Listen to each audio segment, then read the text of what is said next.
Good morning. It's 11:02. I'm late. I'm a little late. I'm sorry. Hello, everyone.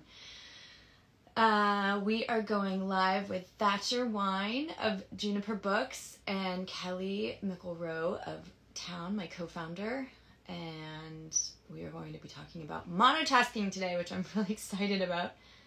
Let's see. Hang on. Let's get everyone on here. Thank you so much for being here, everyone. I hope everyone can hear me. Sometimes I have internet issues. Hello? What's up? Jen. How are you? Good, how are you? Good.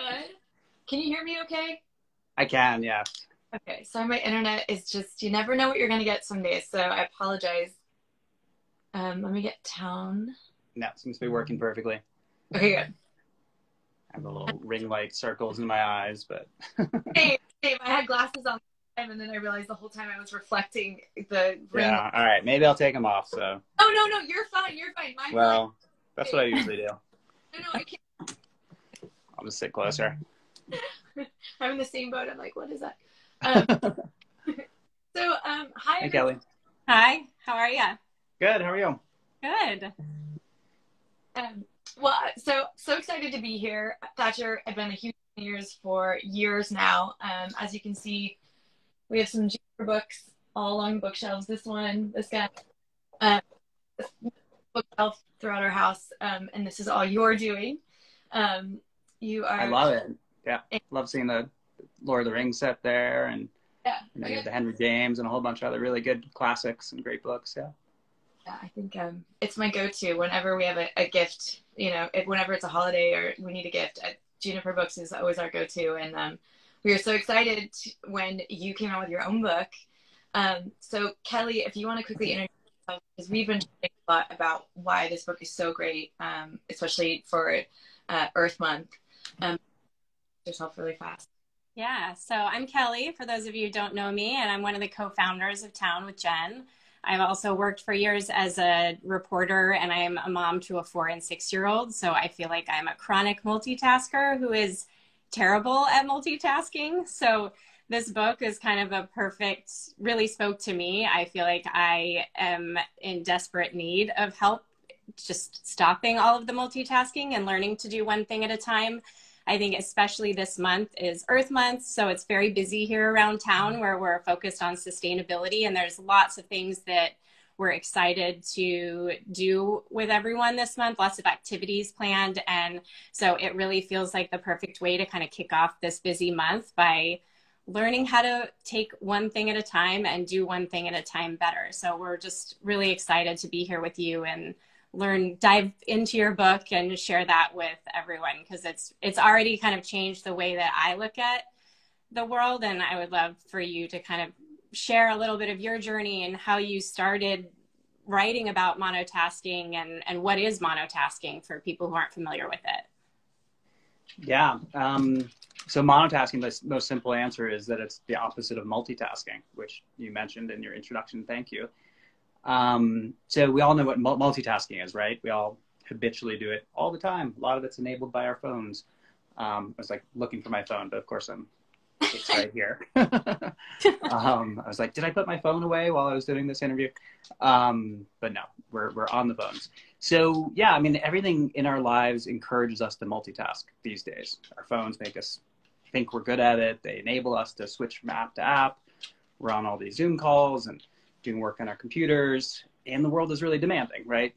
As I'm a parent as well, I have 2 teenagers, and there's always something I need to be doing. I'm an entrepreneur and creative. So the list just keeps on going. And one of the ways we respond to that is to think, geez, I don't have enough time to do everything, so I should do more than one thing at a time. Mm-hmm. And we don't realize that basically by doing that, it ends up taking longer for us to do everything. The studies have shown we tend to make more mistakes. And we also get really stressed out, and we don't always know why, because we're working on really good, fun things and great projects and being a good parent, but we tend to just get overwhelmed and burnt out really easily. That's, there's a lot of anxiety and depression, and a lot of it comes from social media and fear of missing out and things, because we're just encouraged to just try to keep up with everything and everyone. So I kind of hit the wall myself a few years ago, where I found that I just couldn't do it all all the time anymore. And I'd gone through cancer treatment. I'd gone through a divorce. Was trying to be a good parent, was trying to run my business and do all the things we talked about. And I decided I personally had to come up with a better way to navigate, through life and get things done and continue to operate at a really creative, successful level. So I started looking into the neuroscience around productivity and multitasking, and came up with this idea and practice of monotasking as much as possible in life. You don't have to do it 100% of the time. We can talk more about that. But it's really about being fully present. It's related to mindfulness and just kind of acknowledging that, in any given moment, I can only really do one thing at a time. So I'm going to pick one thing, I'm going to do it well, I'm going to finish it, and then I'm going to move on to the next thing. I love the analogy, and I think it's in the beginning of your book, where you're talking about computers and how the first computer sort of was short-circuiting if it was doing more than one task at a time. And, I sort of feel like, then we increase it and we increase it and we increase, and then it becomes like a new baseline, and we've sort of modeled that behavior. I know that especially with me, like I look at it like having children. When you have your first kid, you don't know exhaustion until you have your first child. And then you have another one, and then it's like setting a tone for a new baseline, right? And it's the same with productivity, where it's like, I'm watching like my husband with all these new jobs, or, me and juggling kids and then work. And, it's like, okay, well now I have done all these multiple things. This is my new baseline, as opposed to like, no, I'm just going to do this for a hot second and let it go, and then I'll get back to normal. It's like, it seems like nothing really gets back to being grounded again. And we just keep on rolling with our new baseline of juggling so many different things. So I really enjoy that you break it down into each one and simplifying these really basic things that we take for granted. And it's almost like each one of those things we do while doing many things at the same time. So I love that you break all of them down. So I'd love for you to talk a little bit about that and why you picked particular. Yeah, and so what you mentioned about like computers, multitasking, and then the term was basically invented, a few decades ago, like right around the time that computers were being invented, and like in the 1960s, and it was applied to how computers, the term multitasking was applied to how computers could do more than one thing at a time. And, I think, and then in like the 1980s, when everybody, or some people got, Microsoft Windows, and you could toggle back and forth between applications and Apple computers, like, I think there was a sense that, like if people design these computers and they can do more than one thing at a time, ostensibly, then why can't people do that? If we can think of the idea of multitasking, then we should be able to implement it in our own lives. And you're absolutely right. It becomes like a new baseline. We just take on more and more. And the world has accelerated over the past few decades. It's not a lie or a mirage that we're doing more and we're trying to do more. We're trying to be in more than one place at a time. And everybody, people have side hustles and things like that and feel the pressure to keep up. And I think, my personal perspective is just the future is going to be even faster and more, tech oriented. And we're just going to have more pressure to keep up, and it's going to be more distracting. So we have to develop what I call our monotasking muscles now in order to be able to focus when we need to get something done, or we want to get something done, or we want to be present with the people we're with. And we need to be able to learn how to recognize distractions and just let them go. Like, just because Facebook puts something in front of us that is interesting doesn't mean we have to click on it. And that's just going to get, harder and harder to resist in the future unless we develop our monotasking muscles. So a lot of the premise of the book, the 12 monotasks, do one thing at a time to do everything better, is that you can train your monotasking muscles. Everything in life these days pretty much is designed to fragment your brain, whereas monotasking kind of puts it back together. And if you do something like reading a book, which we have beautiful books, behind us, then, that consolidates your attention span in one place. And you have to pay attention. Like, it's the ultimate definition of a monotask. You can't multitask while you're reading a printed book. If you do, it's not a big deal. You just go back and reread, what you were reading. But if a thought pops into your head, or your kids walk in, you have to take a break, basically, do that, and then come back to reading. So I talk a lot in the book about how you can use an activity like reading and 11 other activities that include things like listening, sleeping, walking with your full attention, creating, thinking. Those are just a few of them. And basically go through these kind of 20-minute exercises where if you do those activities with your full attention, it, you know, reclaims your attention, rebuilds it so that you can then focus when you need to focus, resist distractions when you need to, and be more connected to people in the real world.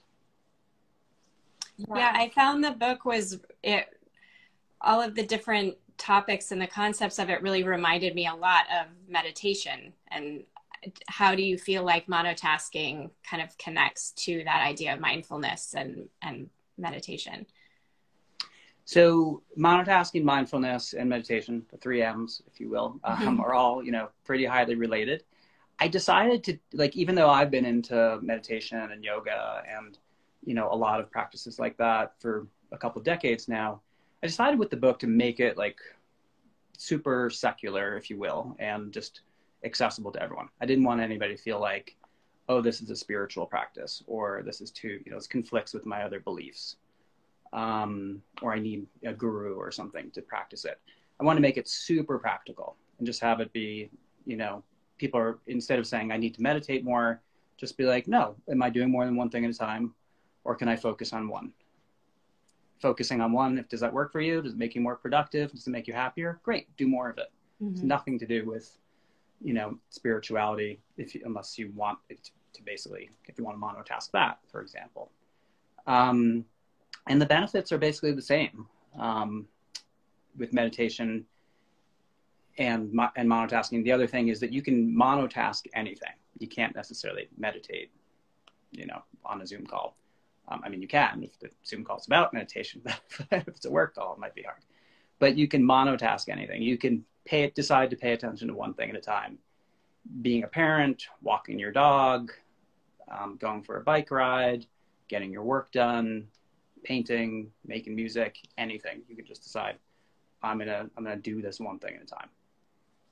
And I think what's also nice is you're not asking people to do this for the entire day. It's like, find 20 minutes, find 5 minutes if that's, so it really was a lot more accessible than I think when I first picked up the book, it felt a bit like a pipe dream. Like maybe when my kids are in college, I'll get to this, but it really is the way that you broke it down. I felt like felt very doable, and also just like, I think we all want to live more intentionally. And so a lot of times you get those like 5 minutes of freedom or 15 minutes of freedom and you're almost paralyzed. Like you don't know what to do with those minutes that you suddenly have. And so kind of having this plan of like, I'm going to monotask reading for 20 minutes, or I'm going to monotask walking for 20 minutes. It kind of helps you, I found, like kind of set those intentions and actually stick to them in a way that felt really like doable, which was really cool.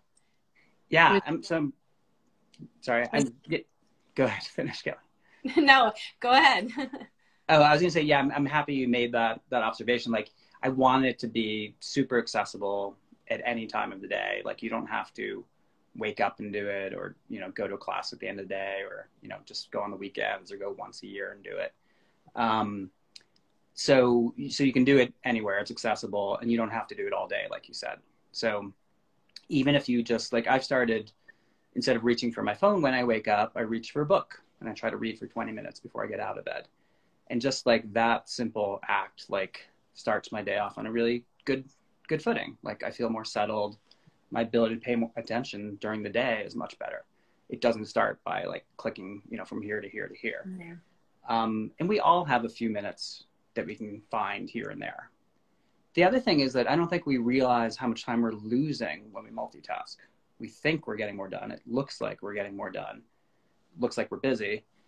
But when we multitask, we're actually doing something called task switching, where we kind of go from one thing to the other, like go from the call to having a conversation in real life to, you know, doing an activity in our kitchen or whatever. But you know, you're switching back and forth. You're not actually doing more than one thing at a time. And studies have been done that show for two like cognitive heavy tasks, like getting your work done or having a deep conversation with someone you care about, like it takes 23 minutes on average to switch from that task to another task. Basically for your brain to kind of figure out like, okay, where am I? What's the context of this conversation I'm having? Where did I leave off last time? What do I need to get done? All those things. Like it takes us some time to switch from one thing to another. And if we don't give ourselves that time, we create a lot of stress and tend to get more overwhelmed, more burnt out, in addition to doing a bad job and not really being present in whatever we're doing. So, so I think if we give ourselves that time and that break and to really kind of push the reset button, maybe go for a walk. Or if you have a hobby, go do that for 20 minutes. Like we end up having more time at the end of the day, not less time. It takes like changing some habits to create healthy habits now, but we end up reclaiming time, which we all feel like we don't have enough of. The funny thing is it gives me, not funny, I mean, the thing about multitasking is that the idea is multitasking is that we're accomplishing a lot more and like we're upping up, revving up the whatever. But for me, and it seems like for most people, it's very anxiety inducing. And then also, if you have children, I feel like I'm sitting there, my kids are getting home, I have to finish up an email that probably could wait until tomorrow. I'm sitting there showing them bad habits and my anxiety's revving up. And, it ends up being this horrible cycle.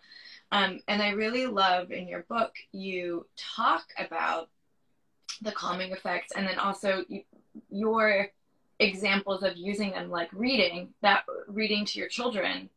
I also have a child that is getting up in the middle of the night and continually going and getting in our bed full of fear or anxiety or whatever it is, but it's a different excuse every night. And I noticed after reading your book, because I couldn't think of like, why is this happening?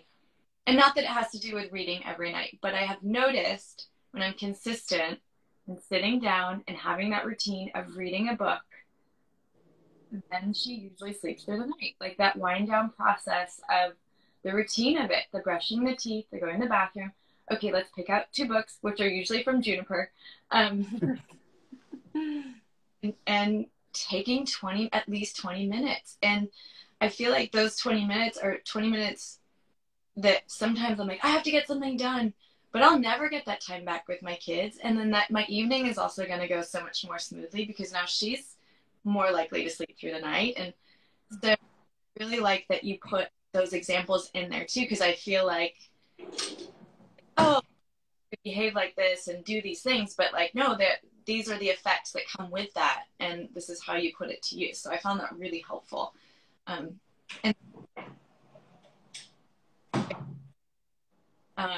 rewarding. Your audio cut out there and there, but I think I heard most of it. And sorry to hear that, she's feeling some anxiety. I tell the story in my book about my daughter and went through the same experience and, where she was feeling super anxious and didn't want to go to bed and was really worried about school and class trips coming up and things like that. And how at the same time, like I was trying to be a good parent and do all the things that I wanted to do, needed to do, just like you. And I was like, I don't necessarily have, like, I need to get a good night's sleep. I need to do my work. I need to do all these things for me. But once I finally was like, okay, let's just read together. And I started reading to her and she was 11 at the time. So she was not a toddler or a young kid. And we hadn't really read together in a few years. But once I did it, like it really calmed both of us down.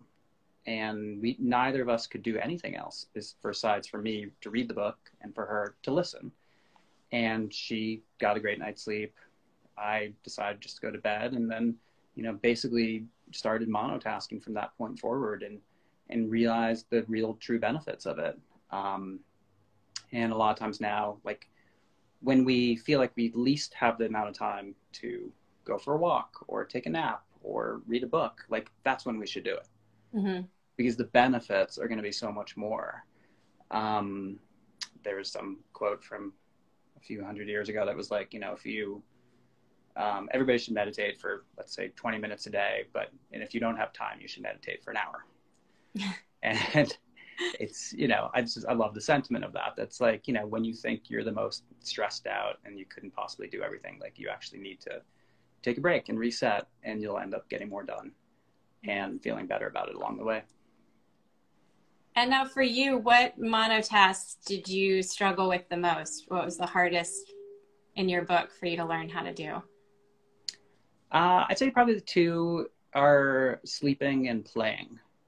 So sleep is one, I talk about this in the book, how like the other ones are kind of optional. Like you don't have to do all 12, and you don't have to do all 12 every day. It's nice if you do one of them every day, but you don't have to do them. But sleep, on the other hand, like we all need to sleep every single day.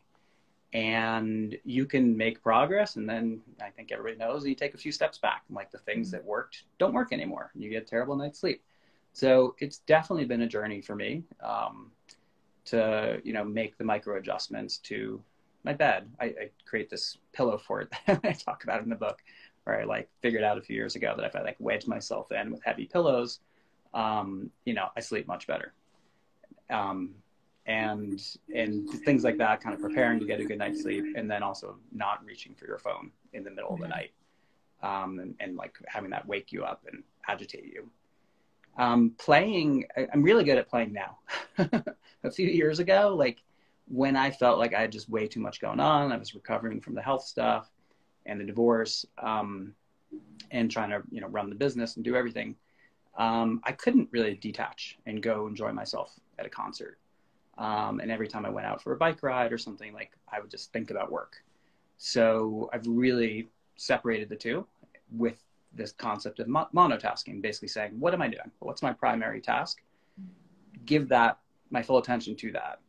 The other stuff I'll do later. It doesn't really help me to be thinking about, a presentation while I'm watching, a show at Red Rocks here in Colorado. I want to enjoy them both. So those are the two that I've struggled the most with, but have also made good progress on. Yeah, I think that's so hard to unlearn, because we're kind of constantly told to multitask. Everybody multitasks, and you kind of feel like you can't get things done if you don't multitask. So you really have to kind of unlearn that whole idea, because it is true. Like, not only do I get more done and better, but I also feel like I'm more present. Like the days when I'm multitasking the most just feel like a big blur, and I don't even really remember how I spent the day, where, taking that time to be intentional it really does transform the way you even experience the day. Yeah, how you experience it, and like you said, how you remember it. Like, if you're thinking of or doing 5 things at once, like the odds of you remembering one of them really well go down. Right. Yeah, so I think it can really help, and I think we're so, I don't know if obsessed is the right word, but people take pictures of everything, and sometimes don't remember it, like the actual experience of being there, like going to the museum and seeing the Mona Lisa versus taking a picture of it. So, again, you don't have to monotask all the time, and you don't have to keep your phone away all the time, but at least being able to do it some of the time and seeing what effect it has on you. It's like, does your memory of things improve? One thing I love about books, and reading the physical tactile version, like in my hands, is that I tend to remember, where things happen, where in the in the book, how far through it, where on the page, where I was when I was reading it, where the book came from. I know not everybody remembers all these things, and just because I'm in the book business, I tend to remember all this. But I think it's similar to, because we're paying full attention to the book as we're reading it, we're more likely to remember those things and experience it on, a physical, emotional, psychological level. And if we fully paid attention to other things in our lives, what else could we remember? What connections could we draw to other people and to creative ideas that we don't see when we multitask? Yeah. How would we've actually... Sorry, Cal. No, go ahead. Recommend monotasking for people who say trouble concentrating, or maybe it's an ADHD, or just have who have a tougher time? Like, do you have any suggestions? Yeah, absolutely. So, I didn't write the book specifically for people with ADHD, but I did consult people about it, and I've heard from a lot of people in the ADHD community, who have read the book. And what I've heard from them is that the book has really echoed the exercises in there, and there's an exercise in every chapter. Have really echoed a lot of the practices that they were already using in order to focus and resist distractions. And, some of them, one thing that I heard from one reader is that recognizing that you don't have to be able to pay attention to and focus on everything in life. But if you can if you realize what you're good at, like what situations and what environment, helps you focus, and what things you can focus on better than others, you can start to recognize your strengths and your weaknesses. So some people may not be able to read a book, given where they are right now. Like they may not be able to focus and sit still, and it may just be a completely foreign practice to them.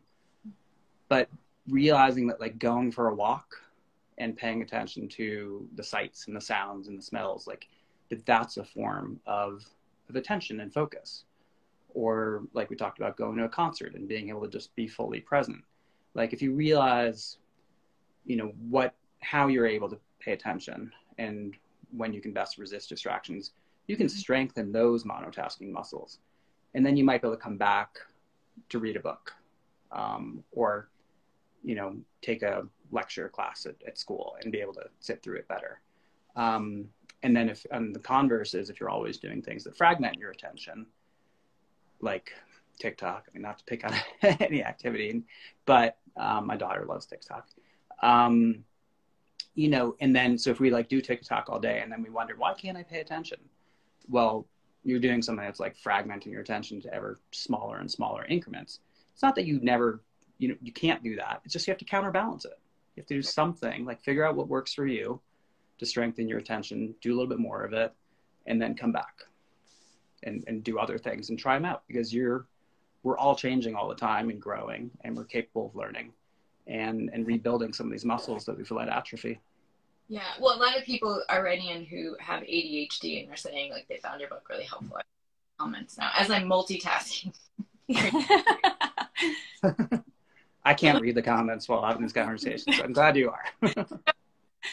I feel like But I think that concept of, TOWN stands for take only what we need. And that idea of, finding the monotask that speaks to you or that you can do and build on that really resonates for us. And, our goal is to help sort of bridge the two of like living sustainably for both ourselves and for the planet. And I was curious to hear from you, like, how do you think monotasking can help people live more sustainably? So the great thing about monotasking, in addition to being able to do it anytime, anywhere you are with any task, is that you can also apply it to anything. And I talk at the end of the book about how you can apply it to your work, to advancing in your career, or starting a company. You can apply it in your relationships, to your partner, to your kids, to people that you care about. And you can also apply it to causes that you care about. Right. So like we tend to maybe multitask. Some people are better than others for sure. But some people multitask,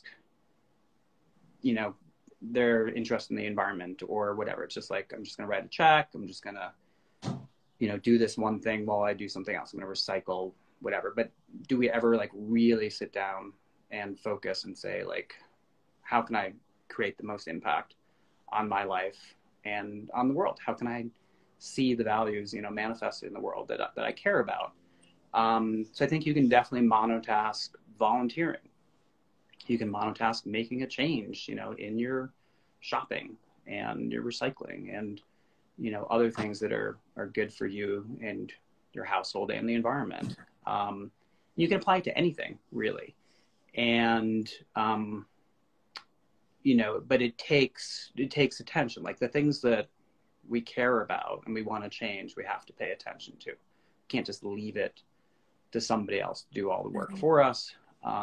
So I think, it's changed a little bit about how I work with my kids to figure out, how we can really do things that matter, with our time, with our attention, with our resources, and doing them fully. Because I think we always have a choice with everything in life. We can either monotask with our full attention or multitask with partial attention. Mm-hmm.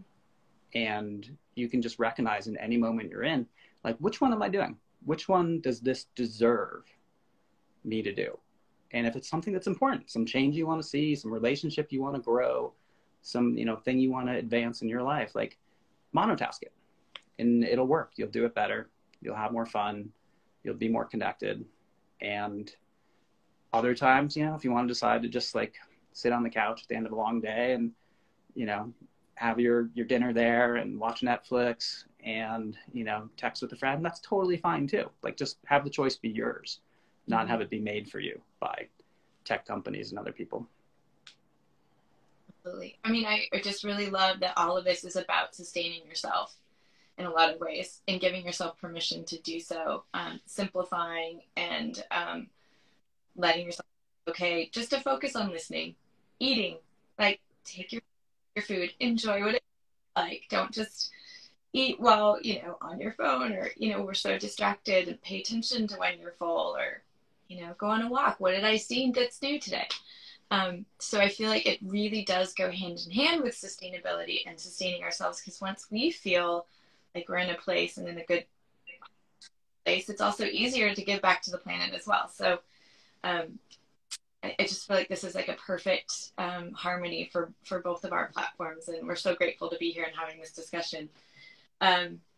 We just love this book and feel like it is, I'm giving it as gifts to everyone I know who are finding it super helpful and useful. And we just really appreciate you being here today to break it all down with us.